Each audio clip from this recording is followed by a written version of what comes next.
বন্ধুরা, আমি অঞ্জলি পাল এসেছি। আজকে আমলকি আর কামরাঙা দিয়ে আমি একটা চাটনি করে দেখাবো। আপনারা যখন আমি খাইনি, আমি করে দেখাবো। সর্ষে তেজপাতা ফোড়ন দিচ্ছি। দেখুন, আমি চটকে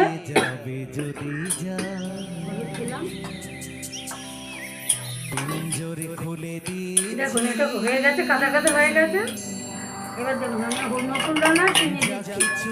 ঘরে নকুল দানা ছিল, আমি নকুল দানা চিনি দিয়ে করে দেখাচ্ছি। দেখুন, এরকম করে করে খেয়ে দেখুন, খুব সুন্দর হয় খেতে।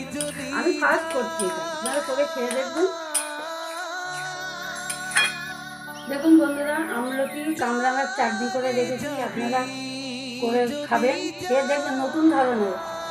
আপনারা একটু সাবস্ক্রাইব করে দেবেন আর একটু কমেন্ট করে জানাবেন কেমন হয়েছে। প্রথম নতুন রান্না, খেয়ে দেখবেন। নমস্কার।